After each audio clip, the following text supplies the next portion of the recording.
लिए खाना लेकर जा रहा था, तभी उस पे एक लड़की ने हमला कर दिया। बाद में वो बेहोश हो गई, लेकिन तभी वेद के मोबाइल पर कुछ नोटिफिकेशन आया। ये नोटिफिकेशन वेद को सॉफ्टवेयर से आया था। उसको एक मिशन मिला था। उस मिशन का रिवॉर्ड जितना अच्छा था, उसका मिशन एक्चुअल में उतना ही खराब था। वेद तो पहले इस मिशन को करना ही नहीं चाहता था, मगर बाद में वो अपने फैसले पर सोचने को मजबूर हो गया।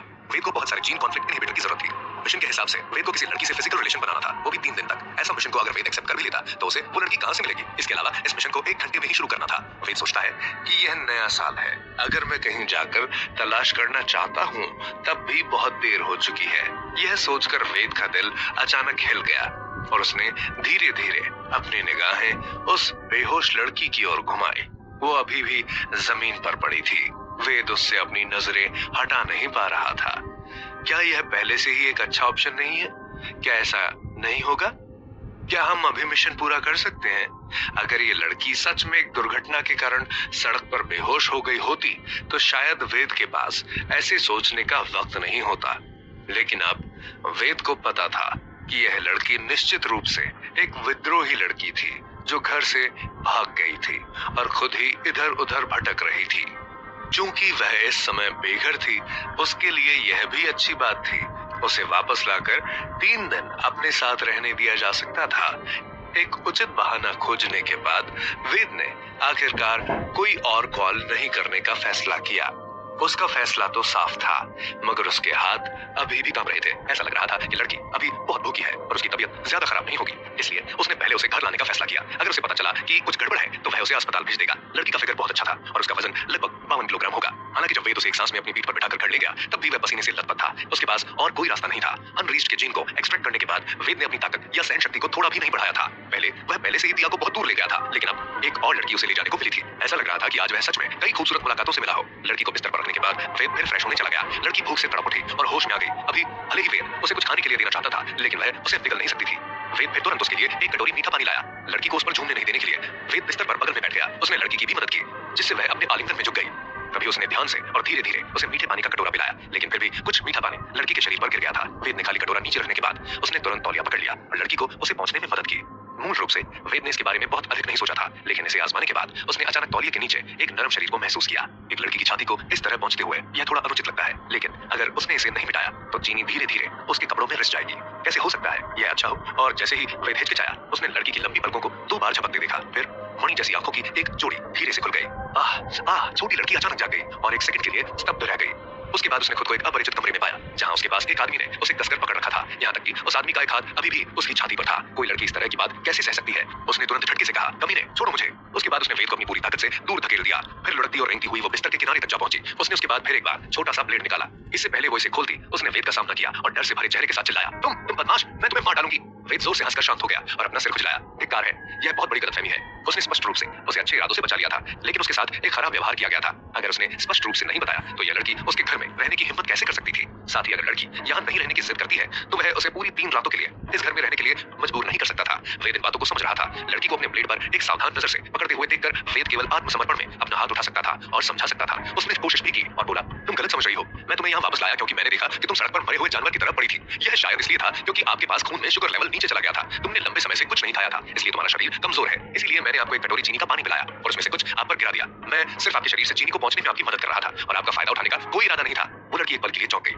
फिर उसने बेड साइड टेबल पर खाली कटोरे को देखा। उसने मुंह में मीठा स्वाद महसूस किया। उसे आधे से ज्यादा विश्वास हुआ, लेकिन वह फिर भी हठपूर्वक बोली, वैसे भी मुझे अभी कुछ पता नहीं था। मैंने केवल देखा कि आपने मुझ पर हाथ रखा है। अगर आप कहते हैं कि आपने मेरे साथ रहते हुए मेरा फायदा नहीं उठाया तो कौन विश्वास करेगा इस पे? वेद ने अवाक होकर कहा, अगर मैं वास्तव में तुम्हारा फायदा उठाना चाहता हूँ तो क्या मैं अब भी तुम्हारे लिए कपड़े रखता?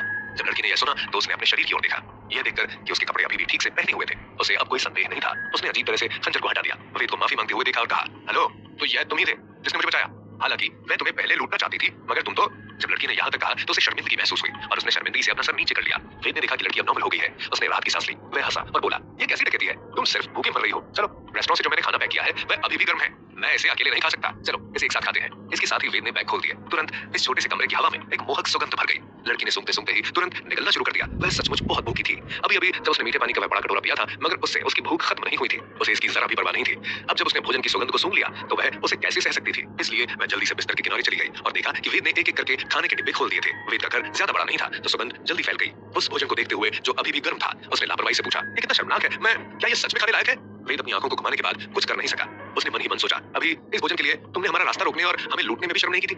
अब जबकि मैं आपके साथ खाने की पहल कर रहा हूँ तो आप बहुत कुछ ऐसा पूछ रही हैं। लेकिन वेद ने उन शब्दों को जोर से नहीं कहा। इस डर से कि वह लड़की के आत्मसम्मान को ठेस पहुंचाएगा। वेद को इस लड़की की परवाह थी। मुख्य समस्या यह थी, अगर उसने लड़की को इस बात के लिए उकसाया तो नुकसान वेद का ही होगा। इस जर्जर किराए के कमरे में आओ और 3 दिन उसके साथ रहो, इसके लिए कोई भी लड़की तैयार नहीं होती। वेद ये जानता था, इसलिए न केवल उसने लड़की का मजाक नहीं उड़ाया, उसने एक सुखद अभिव्यक्ति के साथ कहा, आगे बढ़ो और खाओ। सच में मैं खुद ज्यादा नहीं खा सकता, आप कोशिश करो, ये आपको बहुत पसंद आएगा। वेद की बातें सुनकर लड़की अब फ्रस्ट्रेट हो रही थी। अगर वह सुरक्षित रहना चाहती थी तो भी उसका पेट इसकी अनुमति नहीं देता था। पेट से ज्यादा बढ़कर इज्जत थी। वेद से चम्मच लेने के बाद खाना शुरू कर दिया। अभी उसका पूरा ध्यान उस लड़की पर ही था।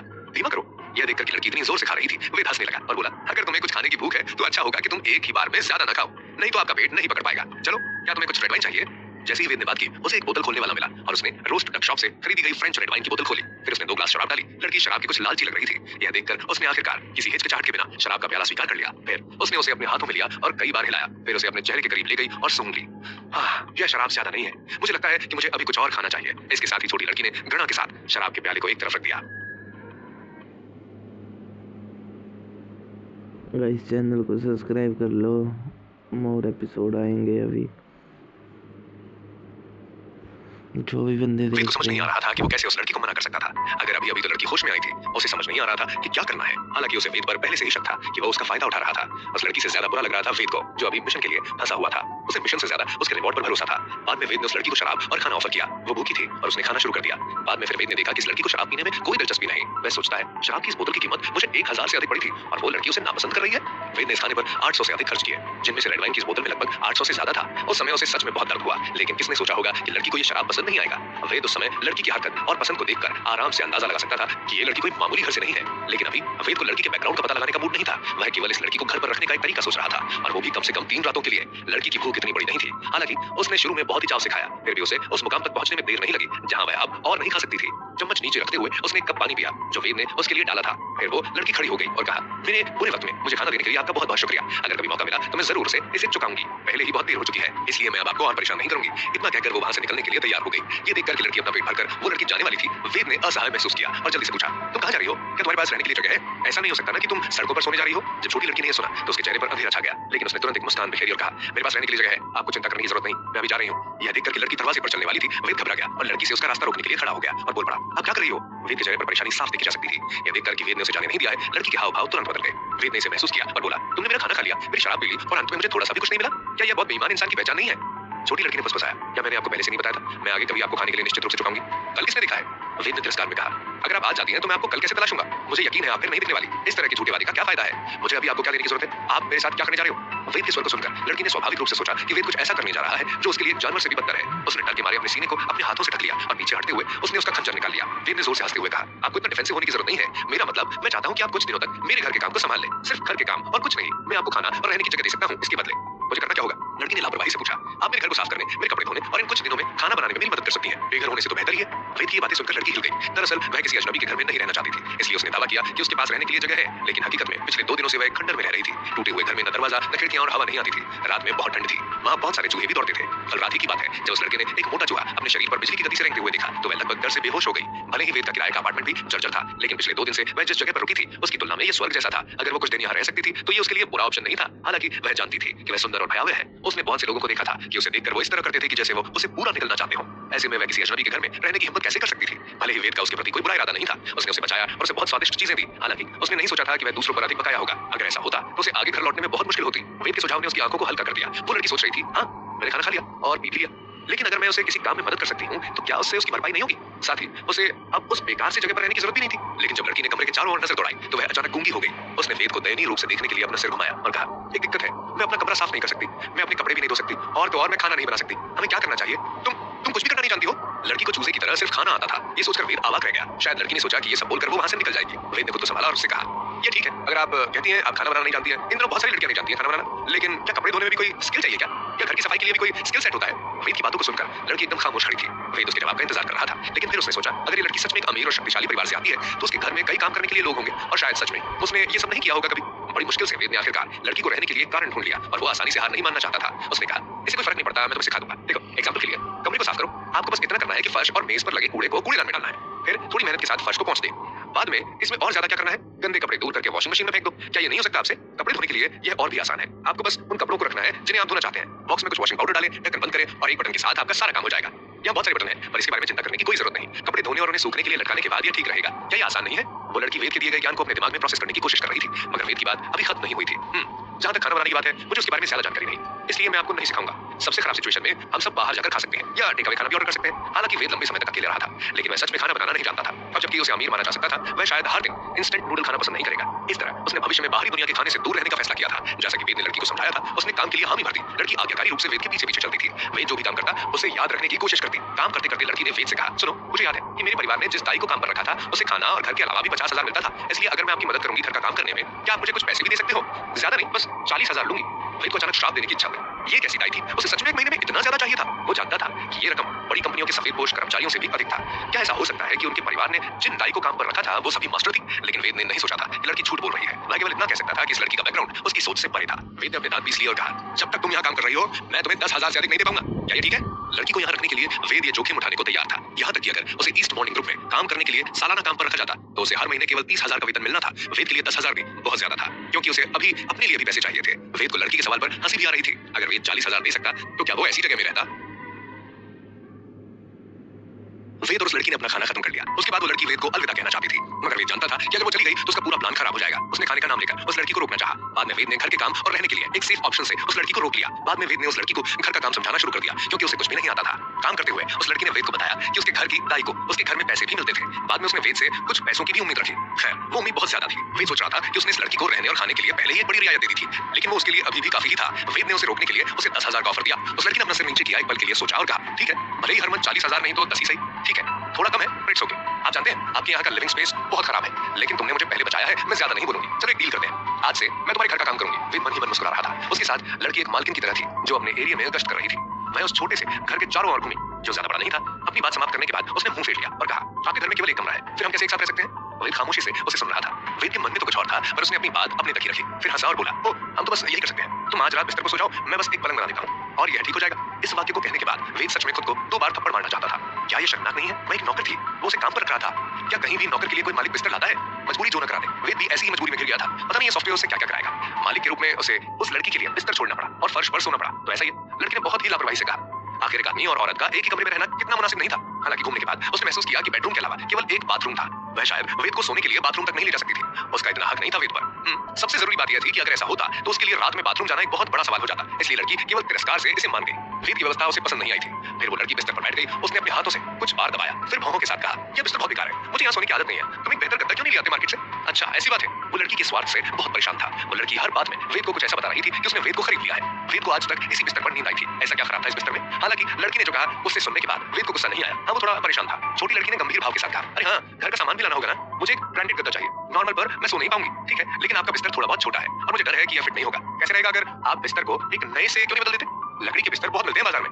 अपना मुंह बंद करो। वेद अब इसे और सहन नहीं कर सका और उल्टा बोलने लगा। अगर छोटी लड़की ने गद्दे के दूसरे ब्रांड का जिक्र किया होता तो वेद को इसके बारे में पता नहीं होता। खैर, वेद जानता था कि उसके 2 सैलरी के बराबर का गद्दा वो नहीं लेना चाहता है। वैसे भी किसी भी मामले में भले ही वेद करोड़पति बन जाए, फिर भी वह एक को खरीदने में सक्षम नहीं होगा। उसके दिमाग की सोचने का तरीका बहुत अलग था। वो पैसों की बर्बादी को बर्दाश्त नहीं कर पाता था। इस लड़के के कुछ अनौपचारिक शब्दों के साथ वह हजारों का बिस्तर नहीं लेने वाला था। आप वास्तव में सोचते हैं कि मैं मूर्ख हूँ? लड़की ने ध्यान नहीं दिया कि उसे डांटा गया था। इसके बजाय उसने वेद को उत्सुकता के साथ देखा और पूछा, क्या हुआ? उसकी अभिव्यक्ति बदसूरत हो गई थी क्योंकि वेद गुस्से में था। हमें क्या करना चाहिए? मुझे नहीं पता कि ये कैसे किया जाता है। वेद का मानना था कि लड़की ने जानबूझकर ऐसा नहीं किया था। वह पॉसिबल था कि उसने जो कुछ कहा था वो उसकी पिछली जिंदगी में उसके लिए एक बहुत ही सामान्य बात हो। इस तरह उसने महसूस नहीं किया। एक सामान्य व्यक्ति के लिए ये आवश्यकताएं कितनी बड़ी बात है। वेद ने गहरी सांस ली, मुश्किल से अपनी भावनाओं को शांत कर पाया और पूछा, क्या आप जानते हैं कि गद्दे और एक लकड़ी का बिस्तर कितना महंगा मिलेगा? छोटी लड़की ने आंखें झपकाई और बोली, मुझे कैसे पता? लेकिन यह 50,000 प्लस 1 लाख यानी 1.5 लाख से ज्यादा नहीं होना चाहिए। छोटी लड़की को 1.5 लाख की बात मजाक लग रही थी। वेद को नहीं पता था कि अब और क्या कहना है। वह केवल हल्की खांसी कर सकता था और कह सकता था, तो क्या आप जानते हैं कि एक सामान्य व्यक्ति एक महीने में कितना कमा सकता है? लड़की ने फिर से अपना सिर हिलाया। मुझे यकीन नहीं है, लेकिन एक दाई भी 50 से 60,000 तक कमा सकती है। मुझे लगता है कि जो लोग काम करते हैं उनकी सैलरी कम से कम कुछ 2 लाख पर मंथ तो होगी।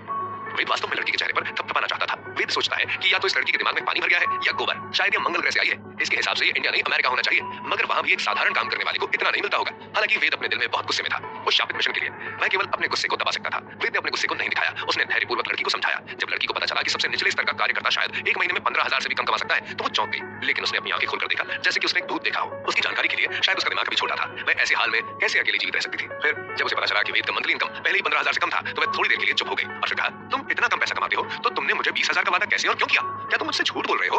वेद को लगा जैसे उसने अपने पैर तोड़ने के लिए एक पत्थर उठा लिया हो। लड़की की आंखों में संदेह का सामना करते हुए वह केवल अपने हाथ फैलाकर कह सकता था, मैं तुमसे झूठ नहीं बोल रहा हूँ। मैं बेशक हम सहमत थे कि अगर आप एक महीने के लिए मेरे साथ रह सकते हैं तो मैं 20,000 दे दूंगा। हालांकि क्या आपको लगता है कि आप सच में यहाँ इतने लंबे समय तक रह सकती हो? क्या आपका परिवार आपको हमेशा बाहर घूमने देगा? मैं इतना बोलकर लड़की फिर चुप हो गई। बेशक मैं जानती थी इस बार वह जानबूझकर बाहर आई थी। उसके लिए जीवन भर उस परिवार में वापस नहीं लौटना संभव था। इसके अलावा उसके पिता और माता अब तक शायद आधे पागल हो चुके होंगे। उन्होंने पूरी दुनिया में अपनी बेटी को खोजने के लिए बहुत सारे कनेक्शन और शक्ति का इस्तेमाल किया होगा। अपने परिवार के प्रभाव से चाहे वो कहीं भी छिपी हो, वो जल्दी या बाद में मिल ही जाएगी। यह समय निश्चित रूप से ज्यादा लंबा नहीं खींचेगा उस लड़की के लिए। इसे देखने से लगता है कि वेद जो 20,000 उसे देने वाला था वह सिर्फ एक खाली चेक था। हालांकि इस बात को समझने के लिए लड़की ने वेद को झूठ बोलने के लिए दोषी नहीं ठहराया। उसने अचानक कुछ सोचा। उसने सोचा कि वेद का उसे इतना ध्यान देने का कारण यह नहीं था कि वह हकीकत में उसे ढूंढना चाहता था। वो ये था कि एक अनाड़ी दाई आखिर कितना कमा सकती है उसकी सेवा के लिए। ऐसा इसलिए था क्योंकि वह खुद को आरामदायक रहने का माहौल देने के लिए इस चलन का यूज करना चाहती थी। यह सोचकर लड़की के मन में भावों का गहरा भाव उमड़ पड़ा। वो लड़की अंदर से दुखी हो गई। उसने अभी किसी को नहीं बताया था कि वो अपने आलीशान घर को छोड़कर बाहर की धूल क्यों चक रही थी। उसकी बातों से ये साफ लगता था कि उसके माँ बाप ने कभी भी उसके ऊपर से अमीरी की चादर को हटने ही नहीं दिया था। वो सोचती थी कि हर कोई उसके घर जैसा ही अमीर है। वेद की परेशानी भी यही थी। कैसे वो इस लड़की को समझा सकता है कि यह भी जिंदगी का रूप है जहाँ लोग बहुत कम चीजों में अपने को जीते हैं और शायद खुश भी रहते हैं। बात सारी यहीं पर रुकी थी कि वेद को अपना मिशन बचाना था और उस लड़की को छुप कर रहना था। वेद उसे कुछ बोलता उससे पहले ही उस लड़की ने कुछ बोला। वेद के घर में रह रही लड़की शायद से पागल लग रही थी वेद को। उसने इतने कम समय में जिन चीजों का नाम लिया था वो सारी चीजें ऐसी थी जिनके बारे में वेद या उस जैसा आम आदमी शायद सिर्फ सपने में सोच सकता है। बाद में बात आगे बढ़ी तो लड़की ने अंदाजा लगाया कि वेद बहुत ज्यादा गरीब है। उसके घर की हालत भी यही बता रही थी। उसे शक था कि वेद उसे क्यों रोकना चाहता है, मगर बाद में उसने खुद के मन से एक विचार निकाला और खुद को मना लिया कि शायद वेद को कोई चाहिए जो उसकी देखभाल कर सके। दोनों के बीच वक्त की खामोश दीवार खड़ी हो गई थी। शायद वो दोनों अपने मतलब को समझने की कोशिश कर रहे थे। तभी अचानक वो लड़की बोल पड़ी, वो मुझे नहाना है, ठीक है। समाज के निचले पायदान पर रहने वाले वेद की असली स्थिति को समझने के बाद लड़की ने किसी भी गद्दे और फर्नीचर को बदलने के लिए जल्दबाजी में नहीं कहा। अब वो सचमुच एक बेघर बच्चे की तरह थी। वेद बोलता है, अरे नहाना है तो आगे बढ़ो। बाथरूम में एक वाटर हीटर है और मैंने पहले ही सुबह गर्म पानी कर लिया है। आप बस अंदर जाकर शावर लेना शुरू करो। इसमें आपको कोई दिक्कत नहीं होनी चाहिए। इस समय वेद यह पता लगाने की कोशिश कर रहा था कि बिस्तर कहाँ बनाया जाए, क्योंकि वो उस लड़की के साथ नहीं सो सकता है। उसकी चिंता ये थी कि किराए का घर बड़ा नहीं था। बिस्तर और डेस्क के अलावा उसके पास ज्यादा जगह नहीं थी। उसकी नजर में वह अपने बिस्तर के पास सीमित खाली जगह में ही बिस्तर बना सकता था। वो खड़ा होकर अलग अलग एंगल पर सोच रहा था कि कैसे वो एक आरामदायक बिस्तर लगा सकता है। साथ ही साथ वो उस लड़की को भी देख रहा था कि वो क्या कर रही है। हाँ, थोड़ी देर के लिए नहाना ठीक रहेगा, लेकिन ऐसे भी मैं 2 दिन से नहीं नहा पाई हूँ। खुद में बोलते बोलते लड़की का ध्यान वेद की तरफ गया। उसने फिर वेद को बोला, मेरे पास कोई पजामा नहीं है, क्या आपके पास है? अगर कुछ एक्स्ट्रा हो तो। इतना कहने के बाद छोटी लड़की शर्मिंदगी में अपना सिर नीचे नहीं कर पाई। हाँ, पजामा। तभी वेद ने महसूस किया कि न केवल लड़की के पास कोई पजामा नहीं था, उसने कपड़े भी नहीं बदले थे। उसने जो कपड़े पहने थे वो पहले से ही इतने गंदे थे कि वह अब और नहीं पहन सकती थी। वेद उठकर अलमारी खोलता है और अंदर देखने लगा। लंबे समय तक झूठ कर देखने को वो अलमारी देखता रहा। उसके बाद उसे केवल एक टी-शर्ट मिली जो उसने गर्मियों के दौरान पहनी थी। साथ ही एक जोड़ी बड़े शॉर्ट्स भी मिले। उसने उसे लड़की को दिया और कहा, माफ करना, मेरे पास पजामा नहीं है। मैं आमतौर पर कोई पजामा नहीं पहनता, लेकिन क्या आपको लगता है कि ये 2 चीजें काम करेंगी? छोटी लड़की जानती थी कि यह उसका घर नहीं है और वह चीजों के बारे में डिसाइड करने की पोजीशन में नहीं है। अभी वो सिर्फ वक्त के साथ जा सकती थी। हालांकि वह वेद के पजामा के बारे में अवाक थी, फिर भी वह उन्हें ले गई और अपना सिर नीचे करके बाथरूम में चली गई। वेद भी देखकर खुश हुआ था कि वो धीरे धीरे एडजस्ट कर रही है।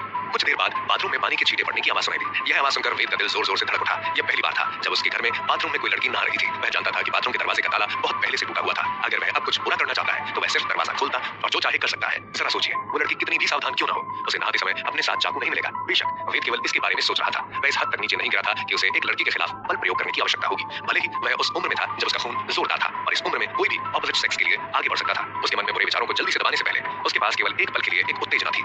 अपने आप को बहुत अधिक सोचने से रोकने के लिए उसने तुरंत अपना ध्यान हटा दिया। अपनी पीठ के लिए कंबल का एक सेट पाया और उसे उस जमीन पर फैला दिया जिसे उसने अभी अभी पहुंचा था। पहुंचे में फर्श सच में साफ था या नहीं, इस बात की उसे जरा भी परवाह नहीं थी। केवल एक कंबल था, लेकिन जमीन पर फैल जाने के बाद ढकने के लिए कुछ भी नहीं था। वेद के पास खुद को ढकने के लिए 2 मोटे सर्दियों के कपड़े खोजने के अलावा कोई रास्ता नहीं था। उसका घर ऐसा बिल्कुल भी नहीं था कि वो किसी को बुलाकर कुछ दिन रुकने को कह सके। एक बार फिर वेद के पास करने के लिए कुछ नहीं था। इस तरह बाथरूम में पानी के छींटे की आवाज एक बार फिर एक मधुर संगीत की तरह उसके कानों में प्रवेश कर गई, जिससे उसके शरीर में किसी तरह की प्रतिक्रिया हुई। वो सोचने लगा, जानवर हो गया हूं मैं और मुझ में इतना भी डर नहीं कि आगे क्या होगा। मैं इतना निडर कैसे हो सकता हूं? उसने फिर तुरंत स्कैनिंग सॉफ्टवेयर को याद किया। वो उस पे कुछ टाइम बिताना चाहता था। अगले कुछ दिनों में वेद को लड़की के साथ रहना होगा। वह नहीं चाहता था कि उसके फोन के सीक्रेट के बारे में दूसरों को पता चले, इसलिए जब लड़की आसपास न हो तो उसका इस्तेमाल करना सबसे अच्छा होगा। वेद का दिमाग लगातार दौड़ रहा था। स्कैनिंग सॉफ्टवेयर को खोलते हुए वेद ने फिर पहली बार मिशन एप्लीकेशन को ओपन किया। वो केवल यह देखने के लिए कि एक साथ रहना मिशन अभी भी वही था, बिना किसी नए बदलाव के। यह देखकर वेद शांत हो गया। ऐसा लग रहा था कि लड़की को घर वापस ले जाना मिशन की जरूरतों को पूरा करने के रूप में समझा गया था। इसलिए उसके बाद उसे बस 3 रातों के लिए लड़की को यहाँ रहने देना था। मतलब मिशन वाले को शायद पता है ये लड़की भागी है और एक दिन अपने घर वापस लौट जाएगी अगर वेद मिशन पूरा कर लेता है तो। मिशन बार के बाहर निकलते हुए वेद ने एक बार फिर जीन अडॉप्शन प्रोग्राम के लिए क्लिक किया, लेकिन उसने जो देखा वह एक खाली जगह थी। जीन मेडिसिन को निकालने के लिए पहले सॉफ्टवेयर में जानवरों की तस्वीरों को स्टोर करना होगा, फिर जीन को निकालना होगा। इसके अलावा बस इसे स्कैन करने के लिए एनर्जी पॉइंट की जरूरत नहीं थी। इसलिए अगर ऐसा होता तो वह स्वाभाविक रूप से जानवरों की अधिक तस्वीरें स्कैन करेगा और धीरे धीरे यह पता लगाएगा कि कौन से पौधे और जानवरों की जीन निकालने के लिए सबसे उचित थे। इसलिए वेद ने एक बार फिर स्कैनिंग और डाउनलोडिंग फंक्शन में प्रवेश किया। स्कैनिंग पिक्चर फ्रेम खोलने के बाद उसने कमरे के चारों ओर खोजना शुरू कर दिया। एक दिलचट्टा, यह तुम हो? वेद के कमरे में काफी छोटे कीड़े थे। बस एक नजर में उसने एक दिलचट्टे को ही खोजा था। चूंकि स्कैनिंग के लिए किसी पैसे की जरूरत नहीं थी, वेद को परवाह नहीं थी कि क्या इस कॉकरोच को नीचे स्कैन करना काम करेगा। उसने सीधे अपने फोन को कोने में पड़े कॉकरोच पर निशाना बनाया और उसे स्कैन किया। कौन जानता था कि प्रोग्रेस बार आधी दूरी तक पहुंचने से पहले छोटा दिलचट्टा अचानक आगे बढ़ बढ़ जाएगा और हुश के साथ दूर हो जाएगा। टारगेट के अचानक स्कैन बॉक्स से भाग जाने के कारण स्कैन पूरा नहीं हो पाया। एक स्कैन विफल संकेत तुरंत स्क्रीन पर दिखाई दिया। वो वास्तव में अभी भी भागना चाहता था। वेद गुस्से में था और जल्दी से कूद गया और उसने कॉकरोच को अपनी हथेली में पकड़ लिया। वेद का उसे मारने का इरादा नहीं था, वह केवल लिविंग सैंपल को ही स्कैन करना चाहता था। इस तरह जब उसकी हथेली उतरी तो उसकी हथेली खाली थी। दिलचट्टा मरा नहीं था, हालांकि वह दिलचट्टा स्पष्ट रूप से चौंक गया था। वो बेचारा एक लगातार उसकी हथेली में घूम रहा था। वेद उसको जाने नहीं देना चाहता था जब तक कि वेद ने महसूस नहीं किया कि उसकी हथेली में बहुत खुजली हो रही है। उसने सोचा कि इस चीज पर कितने सारे कीटाणु होंगे, पता नहीं कैसे कैसे कीटाणु होंगे। ये सोचते ही वेद को और भी अधिक डर लगने लगा। हालांकि एक नया सैंपल लेने के लिए वो अपने दिल में घृणा को सहन कर सकता था। उसने ध्यान से अपनी उंगलियों के बीच की छोटी सी चीज को चुटकी बजाते हुए एक खाली प्याले में फेंक दिया। देखते हैं इस बार आप कहां दौड़ सकते हैं। वेद को इस बात की परवाह नहीं थी कि उसके हाथ गंदे हैं या नहीं। उसने तुरंत अपना फोन उठाया और कांच में इधर उधर घूम रहे कॉकरोच को स्कैन करना शुरू कर दिया। फिर वो वेद को वो सुनाई दिया जो वो बहुत देर से सुनना चाहता था, बीप। इस आवाज के साथ वेद ने देखा स्कैन सफल हुआ, कृपया स्कैन रिजल्ट को देखें। स्क्रीन पर नोटिफिकेशन देखकर वेद ने तुरंत कॉकरोच को ग्लास में से बाहर निकालकर जमीन पर डाला और उसके टुकड़े टुकड़े कर दिए, जिसके बारे में बोलते हुए वेद की हरकतों से ऐसा लग रहा था जैसे नदी पार कर पुल को नष्ट कर दिया गया हो। हालांकि उसे अगले 2 दिनों तक फर्श पर ही सोना था, तो वह नहीं चाहता था यह प्राणी आधी रात को उसके बिस्तर पर आए, इसलिए उसने उसे खत्म करना बेहतर समझा। फिर वेद ने स्क्रीन पर टैप किया और स्कैन परिणामों की जांच करना शुरू कर दिया। ओरिएंटल कॉकरोच, ये कॉकरोच की आम प्रजाति है। इसे सबसे गंदा घरेलू कीट माना जाता है। शरीर अंडाकार, गहरा भूरा, चमकदार, 25 मिमी लंबा, नर, पंख छोटे लेकिन अच्छी तरह से विकसित होते हैं। Gene found, gene class evaluation 3 star. ध्यान दें उच्चतम रैंक 9 स्टार है। अगर यह जीन मेजबान के शरीर के साथ फ्यूज हो जाता है तो यह मेजबान की जीवन शक्ति में काफी वृद्धि कर सकता है और इसमें कटे हुए अंगों को दोबारा लाया जा सकता है। यह कभी काम करेगा और हो सकता है कभी काम नहीं आए। उसके बाद स्कैन रिजल्ट्स में 3 और ऑप्शन दिखाई दिए, download species, correct gene, cancel it. वेद ध्यान से सिर्फ स्क्रीन को देख रहा था। वह कीड़ा सच में मजबूत है। इसकी जेनेटिक रैंकिंग 3 स्टार है। कमाल की बात यह थी इसमें कटे हुए अंगों को फिर से बनाने की क्षमता भी थी। यह कमीने कीड़े वाकई कमाल के हैं।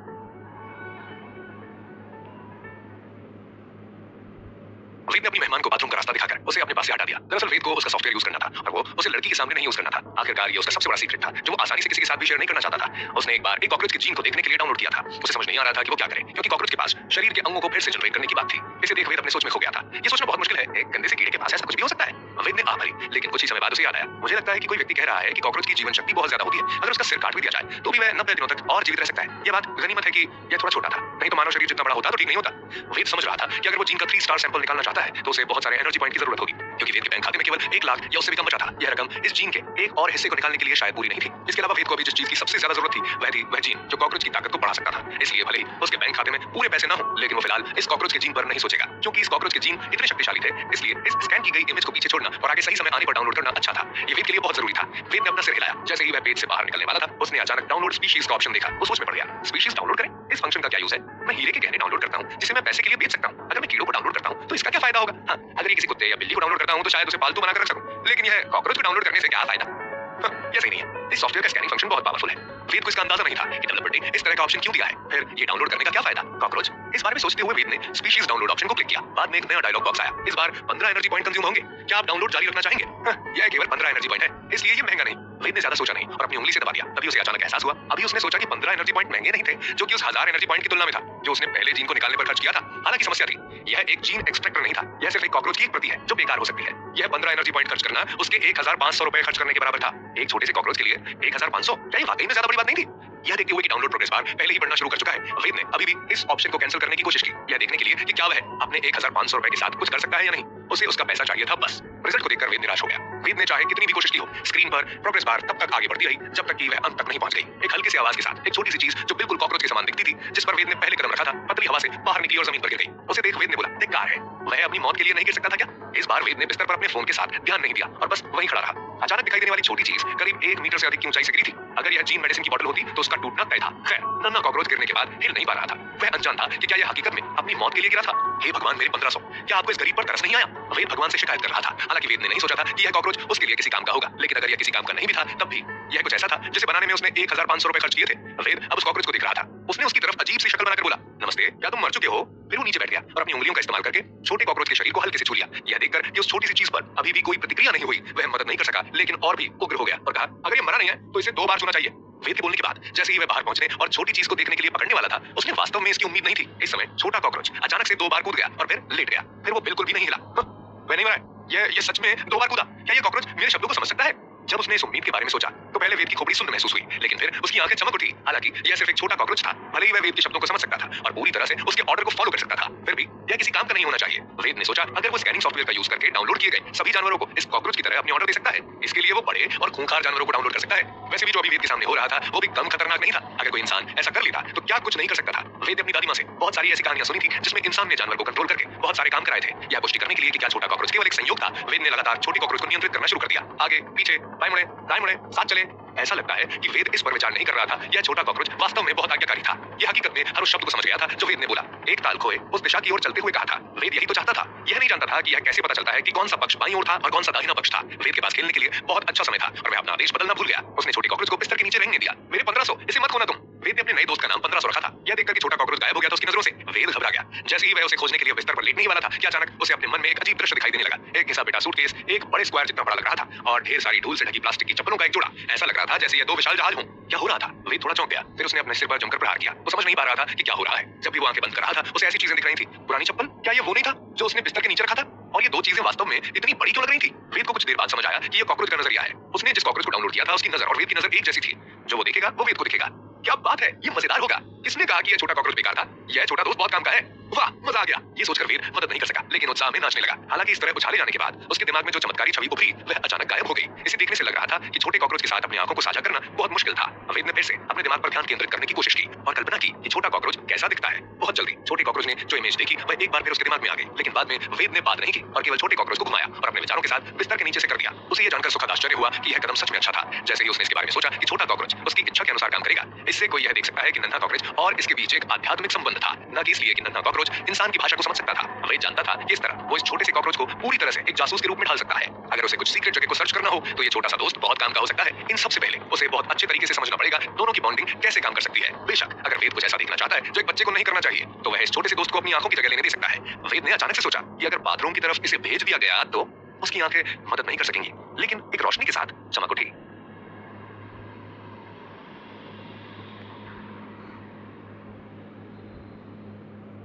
तो गाइस 20 एपिसोड हो चुके हैं। वेद ने अपने खाली तो जो भी 20 एपिसोड देखे हैं बहुत ही बंदे लाइक करते हैं। नेक्स्ट एपिसोड के लिए कमेंट करें।